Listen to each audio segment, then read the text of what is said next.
reflexiones sobre experiencias del pasado y aportes de la ciencia y la tecnología, de manera que, como se ha dicho, de las crisis siempre quedan cosas positivas, de la época del confinamiento surjan opciones y resulten hechos beneficiosos para todos los miembros de la familia y, en consecuencia, para la sociedad.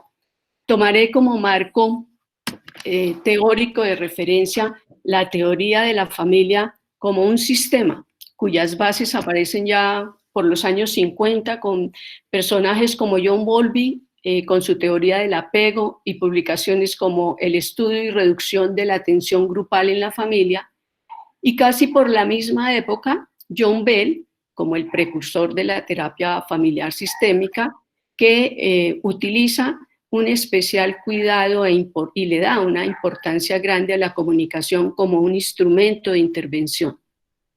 Comunicación que con los avances de las neurociencias apoyan señalando que tiene áreas específicas en el cerebro, a la vez que es activador de redes neuronales y que está relacionada con todas nuestras emociones, reconociendo que una de ellas, la empatía, es un mecanismo neuronal esencial para las relaciones de los seres humanos. Los niños llegan a una familia que representa la unidad social primaria, donde las personas están unidas por vínculos de muy variado origen, como el consanguíneo, es decir, el vínculo que existe de descendientes a progenitor, de padres a hijos. Por afinidad es el nexo que se construye, por ejemplo, por un compromiso social, como el matrimonio o las relaciones con la familia política. Y por adopción, el que se origina entre el adoptado y sus adoptantes, que viven juntos por un periodo indefinido de tiempo y que establecen una interacción en pro de la preservación de la vida, un adecuado desarrollo y bienestar. Así pues, la familia es el marco que contiene a los miembros de la misma, que crecen en su seno, en su interior, y que así se configura un sistema, todo un engranaje, toda una maquinaria. Se ha clasificado de muy diversos tipos, como vemos acá en la diapositiva, y de calificativos, como que son familias nucleares, familias reconstruidas, familias monoparentales, familias extensas, pero hoy día en realidad las familias son diversas y nuevas formas entran en vigencia, como las homoparentales, las monoparentales, y hay que admitir además que nuevos elementos se han introducido, como son las mascotas, por ejemplo, con las que se generan vínculos afectivos, se adquiere obligaciones de cuidado y protección y a la vez se comparte también el presupuesto familiar. El engramaje familiar es un sistema abierto y en permanente cambio, que posee además unos subsistemas, como por ejemplo el subsistema conyugal, que es el que está conformado por la pareja, es a este nivel un microsistema, el filial, el que está dado entre los hermanos, y el parento filial, que es el que está dado de los padres y los hijos. A su vez, este microsistema, ese íntimo al seno del hogar, se conforma lleva a formar un mesosistema, como es la escuela, por ejemplo, o el barrio, o nuestra comunidad, y ellos a su vez van a integrar sistema más grande y más complejo, como están a un nivel supra, es decir, están conformando una sociedad, la sociedad en general. Siempre se debe tener en cuenta que la familia está conformada por seres vivos altamente complejos en sí mismos y que es además no un solo miembro, sino la suma de ellos, en el que se generan procesos de desarrollo que lo obligan a tener una estructura relativamente fija y estable para poder garantizar justamente las funciones y dar sentido de pertenencia, a la vez que brindarle protección de las amenazas externas. Este sistema es cambiante en el tiempo y tiene una perspectiva multigeneracional, teniendo claro que los hechos del diario vivir afectan a los miembros de dicho sistema familiar de manera diferente y de grados muy variables.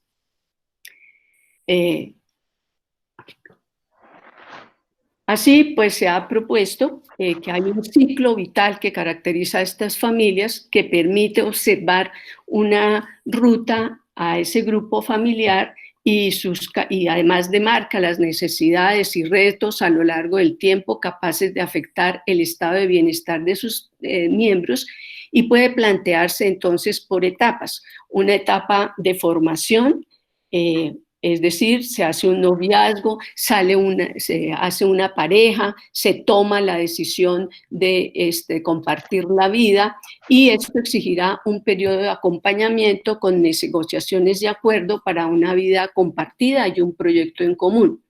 Viene una segunda etapa que es la consolidación, la extensión, que la diapositiva tiene un error, mil disculpas, cuando vienen los hijos, la llegada de los hijos, y se entra a una etapa de consolidación, como una etapa de solidez, donde se aprenden nuevos roles, donde se van asumiendo también nuevos retos y nuevas responsabilidades. Y una cuarta etapa posterior que empieza la apertura, está marcada con la salida del primer hijo del hogar, para llegar a una tercera o una última etapa, que es la posparental, que conocemos como el nido vacío, llegando momentos de disolución, uno de ellos marcado por la muerte de alguno de los miembros de la pareja. Aunque esta división en etapas no es estrictamente aplicable a todas las familias y en todas las circunstancias, resulta útil entender en parte el funcionamiento familiar y disponer de una base de análisis que facilite la orientación y el apoyo con un enfoque netamente preventivo y en el contexto según los determinantes sociales. Entender la familia como una red de relaciones humanas con interés en solventar las necesidades básicas de los seres humanos permite, como lo plantean expertos en la teoría sistémica, organizar las ideas y hacer propuestas que faciliten los procesos didácticos y la orientación a las familias en busca de funcionalidad, más allá de la calificación de si una familia es buena o mala, adecuada o inadecuada. El sistema familiar, como una unidad dinámica y activa en relación a los hijos, cumple unas funciones que pueden clasificarse así: de protección y cuidado, es decir, hay que dar una nutrición, hay que dar afecto, hay que solucionar las necesidades básicas de los niños, especialmente en sus primeras etapas, que son altriciales, altamente dependientes de un adulto. Hay funciones de socialización y de educación. La socialización es en el seno de la familia donde se aprende una lengua, la forma de modular nuestras emociones a través del afecto, pero también el establecimiento de límites y normas que van demarcando el desarrollo de la personalidad del niño y la adquisición de patrones de comportamiento, como los valores, podríamos decir, la responsabilidad, el respeto a la autoridad, la solidaridad, entre otros. En el marco de la educación, pues se estimula y se enriquecen los procesos cognitivos. También se aprende en la familia a aceptar las diferencias. La forma como se establece el cumplimiento de estas funciones determina los estilos de crianza o de interacción parental, que también tienen diversas maneras de ser calificados. Una bastante acertada es la propuesta por Diana Buring, psicóloga clínica de la Universidad de California, que propone 4 estilos. Uno autoritario, donde la conducta es rígida, se marca fuertemente la relación de poder. Uno equilibrado o democrático, donde la regulación se mantiene en constante oscilación, permitiendo los cambios para el ajuste permanente. Un tercero que es de tipo permisivo. Allí los límites son poco claros y hay exceso de tolerancia. Y un cuarto que se denomina no implicado o ausente, o más bien despreocupado. El logro de tales funciones tiene que ver con organización de las interacciones familiares que mantienen la estructura, dan sentido de pertenencia y ubican a la familia como un lugar conocido, con una serie de elementos que le permiten funcionar. Así surgen los roles, papel o posición de un miembro del grupo en una situación o en un contexto dados. Definen los roles, las tareas que cada persona del grupo familiar, el padre, la madre, los hijos o los abuelos, tienen que asumir. Las reglas o normas son esos acuerdos a través de los cuales se regulan las conductas de los miembros del grupo y mantienen la dinámica. Se van ajustando al ritmo del ciclo vital de la familia y de las circunstancias para garantizar una cierta homeostasis familiar.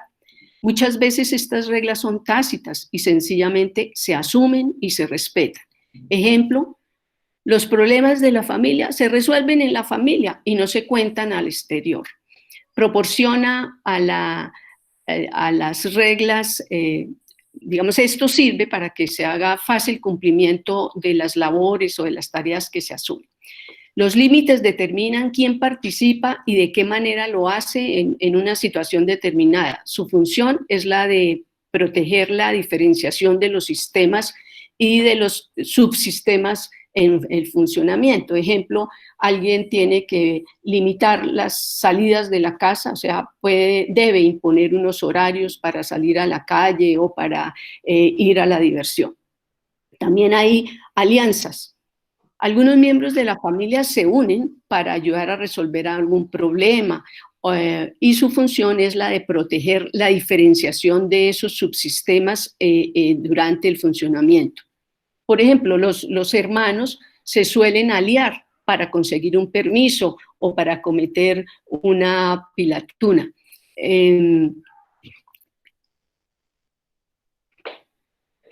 Cuando los integrales son siempre los mismos miembros, aparecen las colisiones, donde ya hay un conflicto.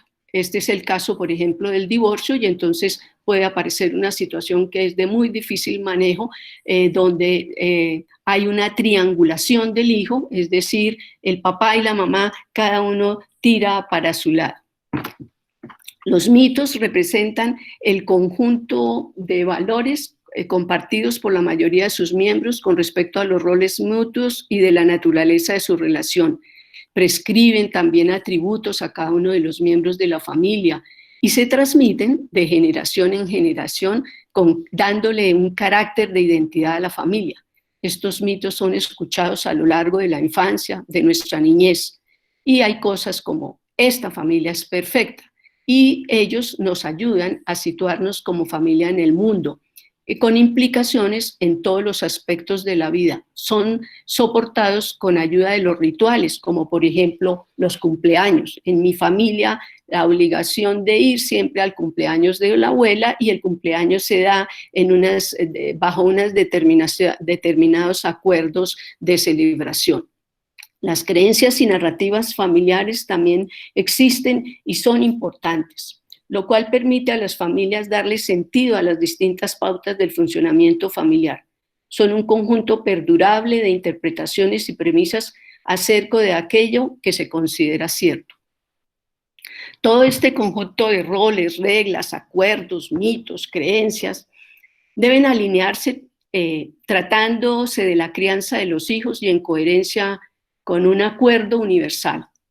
Este acuerdo está escrito en los derechos de los niños, que en términos de democracia son realmente la garantía para que las metas del desarrollo, tanto individual como colectivo, se cumplan bajo la condición de tener un Estado corresponsable, un Estado garante de estos derechos, que justo en países como el nuestro no alcanza a corregir sus históricas deficiencias, permitiendo que buen número de niños, niñas y adolescentes se ubiquen en franjas, digámoslo así, de vulnerabilidad.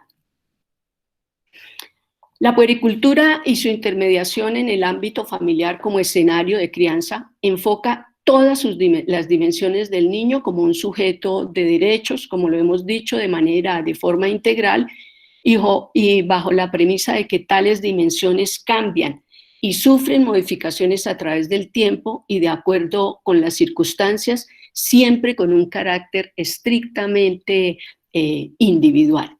Estas dimensiones son la dimensión física, todos tenemos claro que se trata de verlos crecer, de ganar peso y talla, de acuerdo a lo que ha determinado su genética, a características biológicas y por supuesto a factores ambientales como la comida o la nutrición, incluida también aquí la nutrición emocional. La dimensión cognitiva, el producto de los esfuerzos del niño o niña por comprender y actuar en el mundo, se sucede por etapas en las que el niño desarrolla una buena forma de operar. La dimensión emocional y psicosocial es esta capacidad que permite solucionar el problema de la vida. Dispone hoy en día de amplio conocimiento aportado desde la neurociencia y la tecnología, sumados a la tendencia de una gran integración con las ciencias sociales. Amplio fundamento se ha otorgado al vínculo del apego como base de la estructura emocional y a parámetros básicos como la capacidad de entender y comprender emociones y sufrimientos propios, la autoestima, la capacidad de gestionar y controlar los impulsos y situaciones afectivas y la capacidad de entender y comprender los sentimientos de los demás. Léase esto como la empatía. La dimensión sexual, que por supuesto es entendido que los seres humanos somos sexuales y eróticos y que lo somos en todas las etapas de la vida. No hay que llegar a la adolescencia para empezar a orientar sobre la sexualidad de los niños y el comportamiento y la responsabilidad sobre su vida reproductiva, sino que la sexualidad existe desde el mismo momento que se nace y es posible incluso que también desde la vida prenatal. Hay una dimensión espiritual que cada vez gana más valor en este mundo de conflictos, como es la dimensión espiritual, que se refiere a aquellos aspectos de la vida humana relacionados con experiencias que trascienden los fenómenos sensoriales, construcción de un concepto trascendente de la existencia.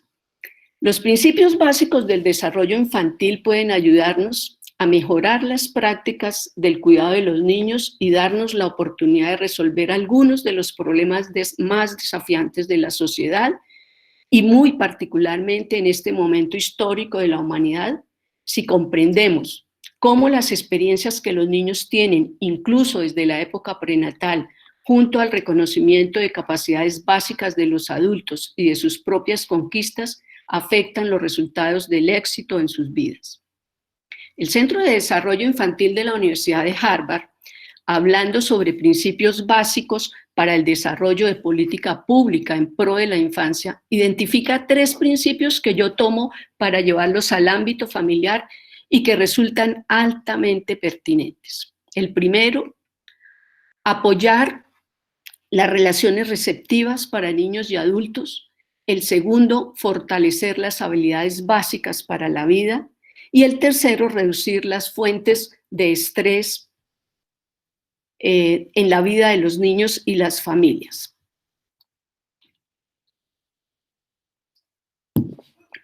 Estos 3 principios pueden generar cambios en la forma de criar que apuntan a un modelo realmente más democrático, más igualitario, sin adultocentrismo, entendido como que la crianza y la vida de los niños solo depende siempre y en toda circunstancia del pensamiento del adulto y muy alejado de la carga de género, de tal forma que las diversas maneras o las diversas formas de violencia se aminoren hasta desaparecer.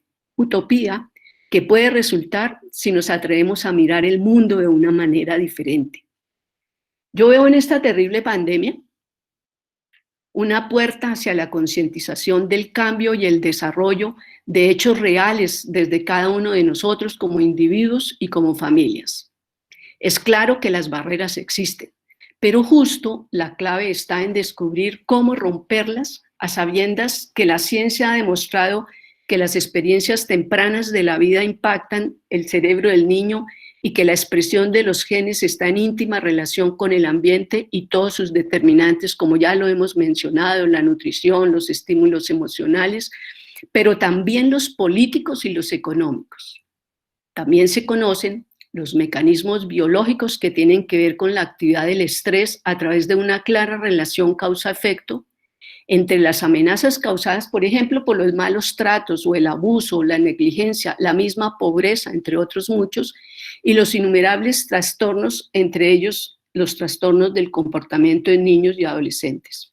A su vez, niños con dificultades suelen afectar el desempeño y la respuesta en las funciones del adulto con repercusiones sobre su capacidad productiva o sobre su equilibrio emocional, y también sabemos todos que una poderosa protección contra ese estrés tóxico la encontramos en las personas más cercanas de nuestro entorno, los padres, los hermanos, los amigos. Es decir, con quienes hoy estamos confinados y representan algo así como el amortiguador sobre el cual construir esperanza y resiliencia. Todos necesitamos habilidades esenciales para administrar la vida, el trabajo, las relaciones. Ellas respaldan nuestra capacidad de enfocar, planificar, adaptar, y estas han sido llamadas por los científicos las capacidades ejecutivas de los seres humanos y tienen su base en el cerebro. Así lo veíamos en una de las charlas de días pasados, como era la de Roberto Amador. Los adultos pueden facilitar el desarrollo de estas habilidades en los niños, estableciendo rutinas, moldeando el adecuado comportamiento social, creando y manteniendo relaciones confiables. También la ciencia muestra que el cerebro continúa adaptándose a las experiencias a lo largo de la vida, y por ello los adultos podemos fortalecer nuestras habilidades y mejorarlas cada día. Ese tercer principio, reducir las fuerzas del estrés, resulta de máxima importancia en la crisis que vivimos. Ya sabemos que nuestro país tiene altas cifras de violencia intrafamiliar en todas sus formas, contra la mujer, contra los niños, contra los mayores, pero incluso también ahora contra los hombres, y como una alarma, las cifras registradas en nuestra ciudad muestran, esto es dato del noticiero anoche, que durante el confinamiento la violencia de padres a hijos ha aumentado del 6.2 al 7%. Cuando nos sentimos amenazados como ahora, nuestro cuerpo nos prepara para responder aumentando, entre otras, la frecuencia cardíaca, la presión arterial, y también se producen hormonas, particularmente el cortisol, respuestas que se modulan si el mismo ambiente señala las relaciones de apoyo o se intensifican y aumentan hasta dificultar nuestras habilidades de la función ejecutiva. El exceso de estrés puede llevarnos al agotamiento, la pérdida del control y una baja en la creencia en nosotros mismos, riesgos que es necesario tener presentes para protegernos y propender por un enfoque multigeneracional que reduzca estos estresores de tal manera que en el seno de la familia los adultos se mantengan en condiciones de proporcionar relaciones receptivas y estabilidad para los niños y los adolescentes, de tal forma que estos logren desarrollar sistemas saludables de respuesta al estrés, con un cerebro que alcance una estructura sólida para el cumplimiento de sus metas de desarrollo, como especialmente sobre la solidaridad y la capacidad de tener resiliencia. Por supuesto que todo esfuerzo personal y familiar exige de la presencia efectiva y eficiente del Estado, ya que cuando los adultos reciben apoyo y pueden modelar relaciones receptivas entre ellos y sus hijos, los beneficios completan el círculo positivo donde padres y niños se sienten confortables. Ya habíamos mencionado como valioso elemento de las relaciones de los seres humanos la comunicación, que surte innegables y eficientes resultados no solo para intervenir el sistema familiar, sino para estimular su uso entre los miembros de dicho sistema. La comunicación con un carácter, digamos, circular, tiene un nivel por su contenido que se refiere a las ideas expresadas en la comunicación, y su nivel relacional que apunta hacia la conducta que se espera del otro como respuesta a lo comunicado.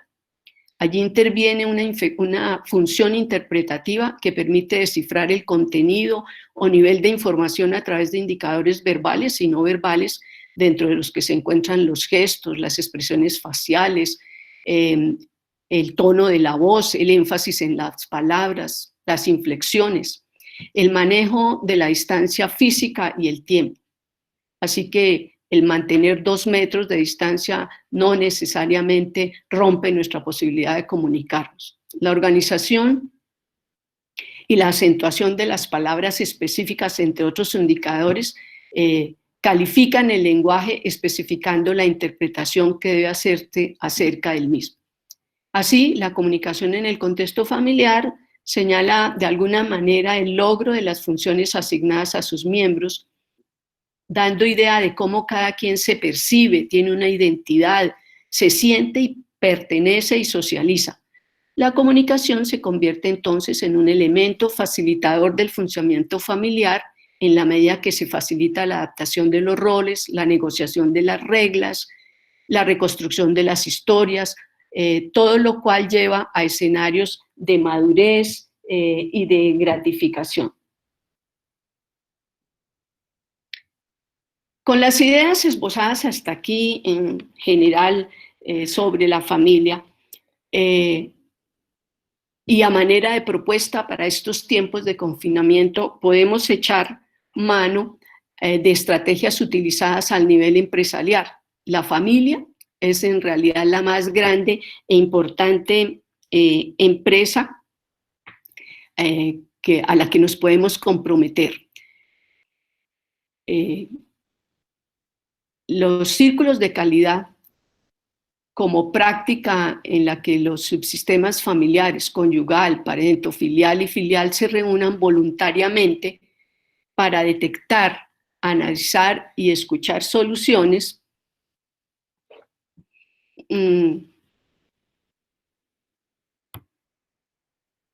sobre los problemas que podamos tener, van a facilitar la funcionalidad y armonía familiar.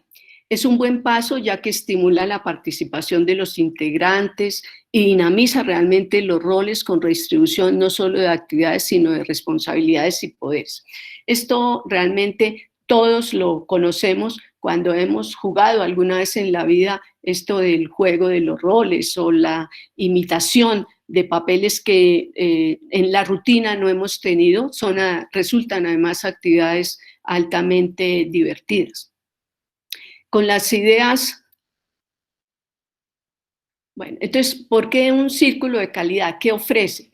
Un círculo de calidad llevado a la estructura, al sistema familiar, podría permitirnos mejorar las relaciones humanas y el clima familiar, propiciar la colaboración y el trabajo en equipo, entender diferentes roles y flexibilizarlos frente a las circunstancias, como por ejemplo disminuir la carga de género, propender por la equidad, reconocer capacidades que tal vez no habíamos descubierto en algunos miembros de nuestra familia, estimular valores como la responsabilidad, la honestidad, la bondad, y en general las capacidades de cada uno de los miembros de esa familia y, por supuesto, favorecer la comunicación. Entonces, pues la dinámica para aplicar este círculo, incluso de manera, como decía ya, lúdica y divertida, para aportar a un satisfactorio funcionamiento de nuestro sistema familiar, incluye ante todo tener el deseo de participar, el tiempo para escuchar, y hacer una lluvia de ideas del tema o temas que queramos trabajar, eligiendo es condición indispensable el consenso, y luego elaborar un plan con acciones que pretenden solucionar el problema o mejorar en un tiempo determinado, al cabo del cual tendremos que hacer una reevaluación. Hay que tener en cuenta que estos círculos de calidad necesita de acordar reglas, por ejemplo, disponer de una agenda, determinar unos horarios, ser puntuales en esos encuentros, decir en qué sitio de la casa lo vamos a hacer, utilizar el uso de la palabra durante la reunión, elaborar un resumen de lo que hayamos dicho, hacer una especie de conclusión, ojalá idealmente firmar un compromiso y también establecer unas medidas de estímulo y de opciones de sancionar en un momento dado a quien falle en la propuesta que se ha hecho. El proceso también se desarrolla por etapas en las que ya hemos dicho, se identifica un problema, se hace un análisis, se buscan las posibles soluciones y entre todos elegimos una, se hace una ejecución de esa solución donde hay realmente un compromiso y hay una evaluación en forma de retroalimentación.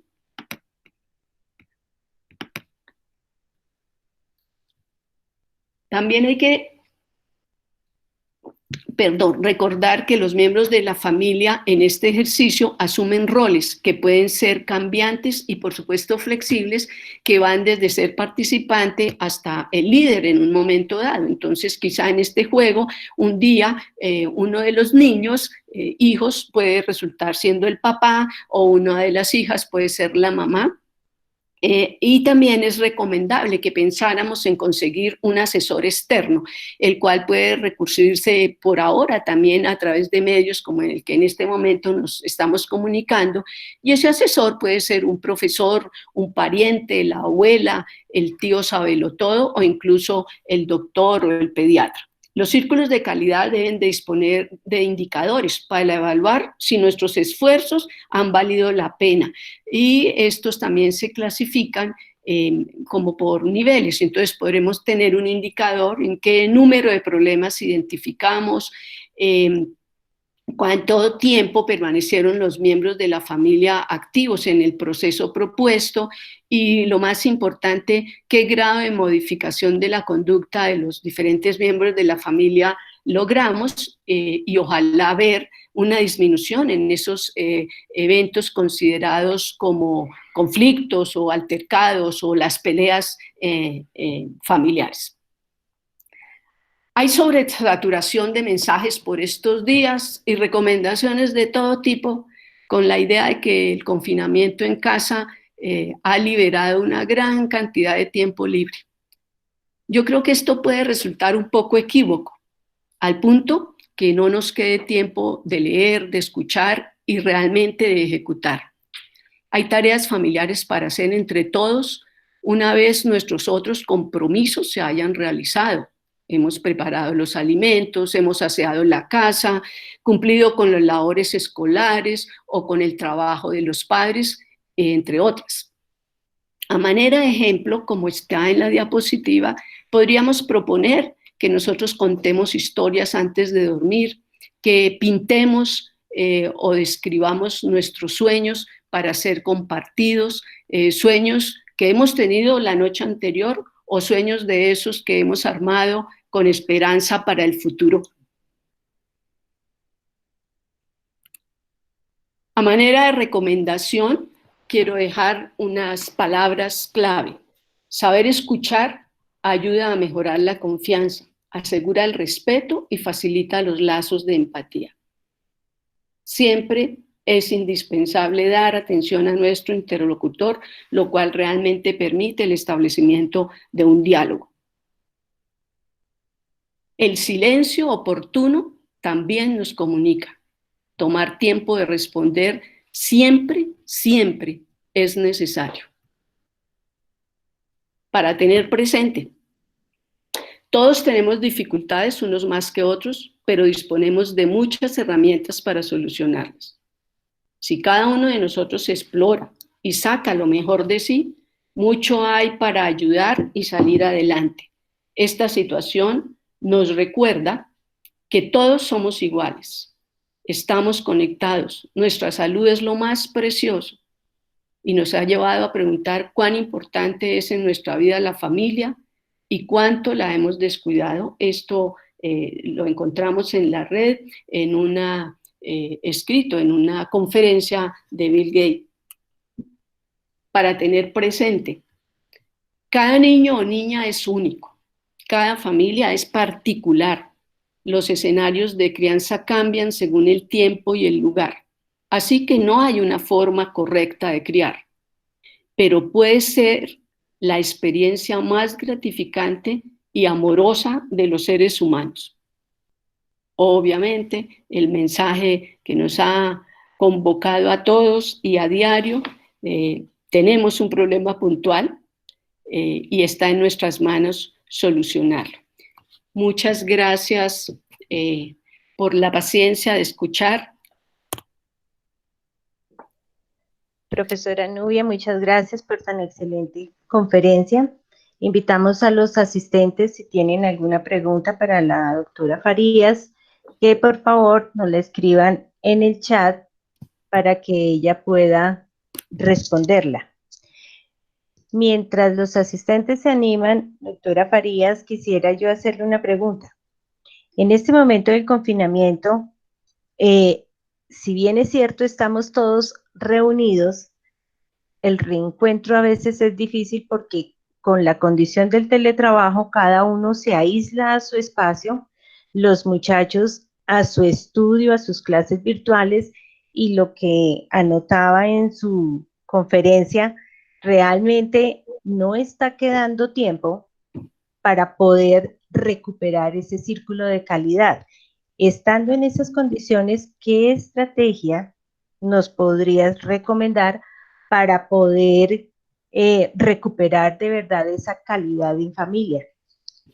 Sí, es cierto, y ya lo anotábamos, que puede ser un riesgo al que nos estamos enfrentando, que creemos que ya no tengo que salir de casa, y claro, en ciudades como la nuestra, donde perdemos tanto tiempo en el desplazamiento, pensaríamos que ese tiempo en el hogar estaría disponible para otro tipo de actividades que nos unan y que nos lleven al reencuentro y a la solución de problemas.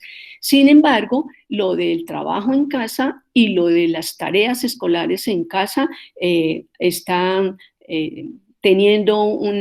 consumiendo una gran cantidad del tiempo.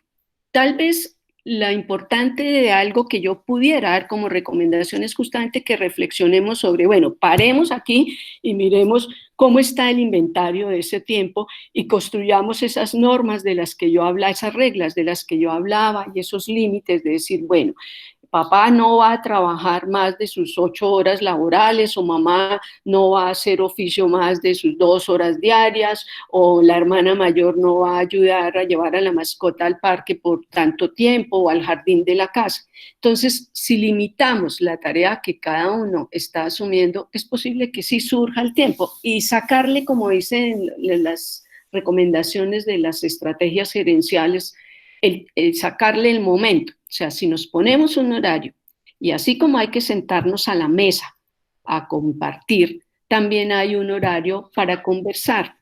Suena muy fácil dar la recomendación, pero estoy segura que cada uno de los que está aquí participando está pensando que es realmente difícil. Tenemos que recurrir a la voluntad y a la disciplina. Gracias, profe. Los asistentes no nos han manifestado preguntas hasta este momento. Damos unos minuticos si alguno quiere escribirla.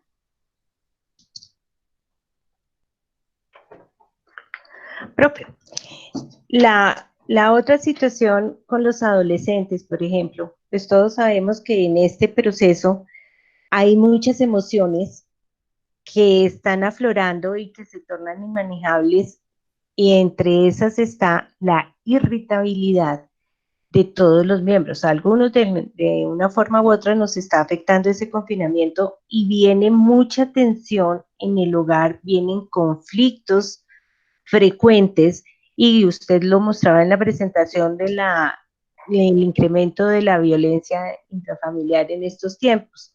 Entonces, ¿cómo en la familia manejamos esa irritabilidad, sobre todo de los adolescentes que están agobiados por el encierro y por esa frenada en seco de su vida social. Sí, yo pensaba en estos días que justo de las poblaciones más vulnerables con el tener que estar reducido al espacio de la casa son los adolescentes. Ellos ya cargan su propia lucha aún en situaciones normales en la sociedad porque están en esa transición para consolidar su autonomía, para ganar independencia, para buscar su vocación de profesión y sus vínculos de afecto se estrechan profundamente con sus amigos. Y entonces todas estas cosas que son metas de su etapa de desarrollo se ven seriamente afectadas.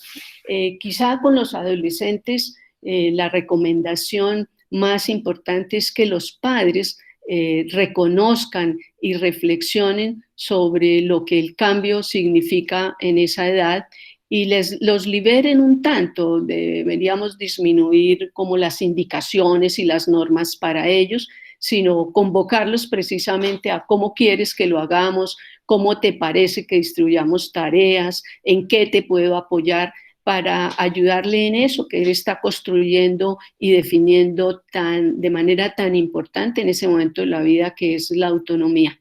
Los padres siempre tenemos la tendencia de tenerlos bajo nuestro dominio, aunque sintamos que somos complacientes, que somos flexibles, es probable que necesitemos siempre algo más.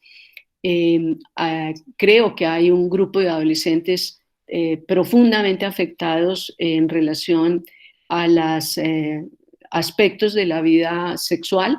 Están probablemente en enamoramientos que suelen ser cortos y cambiantes, pero cuando se está, la crisis puede profundizarse. Habrá que facilitar la manera en que hagan conexión con sus novios, con sus parejas y darles realmente esa posibilidad de que sientan que están mandando y controlando su propia vida. Pero tal vez una buena forma, más que salga de nosotros la propuesta, es preguntarles qué quieren y tratar de hacer más que imposiciones, orientaciones. Profesora, muchas gracias. Acá tenemos una pregunta que nos dice, ¿qué actividades nos propone para organizar el tiempo y no sentirnos enclaustrados? Bueno, es una respuesta amplísima y muy difícil. Yo traté en lo de la construcción del círculo de calidad decir que todas estas pueden salir de ese consenso familiar. Deben tenerse en cuenta las circunstancias de las familias, de lo que se disponga y por supuesto los gustos y por supuesto actividades que tengan en cuenta el momento del ciclo de desarrollo que está el niño. No podremos tener una actividad en que pongamos en el mismo nivel al preescolar que al niño escolar o que estemos solucionando las necesidades del bebé junto con las necesidades del adolescente. Es posible que una sola actividad para todos en un momento dado no sea posible de lograr, pero podríamos utilizar también las divisiones, entonces que los adolescentes hagan una actividad juntos o con el papá y los niños, los bebés más pequeños estén más con la mamá o de pronto la hermana mayor con los pequeños, que sería un ensayo de un rol interesante como mamá o el papá con los bebés, para dar oportunidad, que es algo que tal vez en la conferencia no mencioné o no le di la relevancia que merece, que es el papel del padre. La paternidad también está en transformación, la paternidad también tiene nuevas posibilidades y no solo se le está exigiendo a los hombres, sino que los hombres mismos han descubierto esa dimensión emocional donde hay grandes gratificaciones cuando se acercan a sus hijos. Gracias, doctora. Hay otra pregunta que nos dice, ¿cómo puedo manejar los berrinches o pataletas de los niños de 2 años, ya que están acostumbrados a salir de casa y no pueden entender la situación? Sí, los berrinches Es una pregunta de todos los días en los consultorios de los pediatras y de los puericultores y de cuánto programa haya en relación a la vida familiar. Es una conducta que consideramos esperable en los primeros dos, tres, no primeros, sino entre el segundo, tercer año de vida.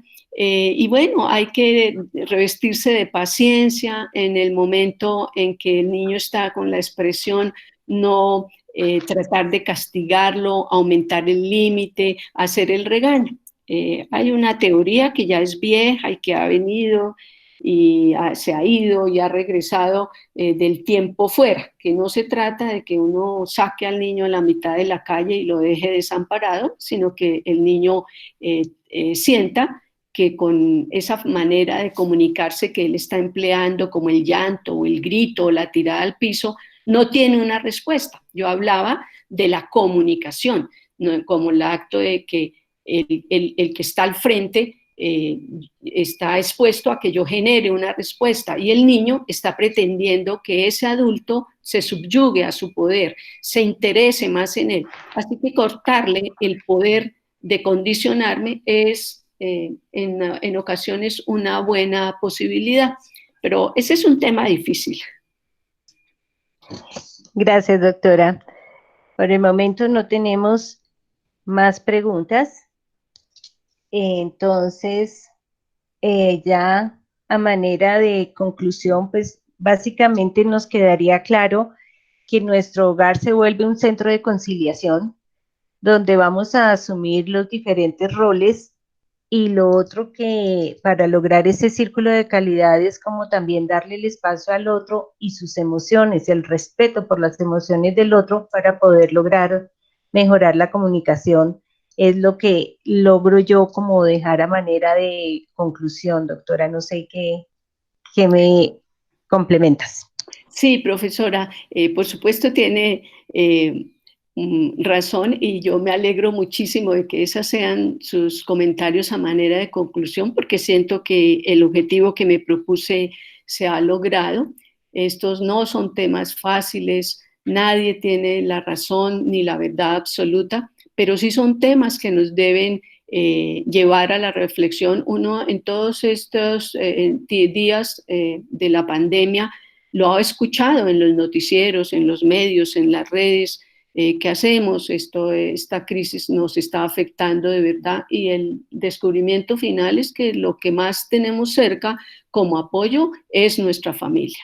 Y fíjense que también la cosa ha dado para pensar en grupos de edad en los que, aunque se dice, no se han gestionado mecanismos para solucionar los problemas. En este momento más los ancianos y las personas mayores. Pero para nosotros como país también es claro que nuestra población infantil, aunque la pirámide esté cambiando, es amplia y sigue teniendo enormes riesgos y enormes dificultades para llegar a metas de desarrollo y de crecimiento satisfactorias. Doctora Farías, muchas gracias por su conferencia, por todas esas recomendaciones que nos has dejado. Y solamente me resta agradecerle nuevamente y recordarle a nuestros asistentes que mañana los esperamos en el segmento de las 8 de la mañana con la charla Estilos de vida y trabajo saludable en ocupaciones que se transforman, a cargo de la profesora Olga Beatriz Guzmán.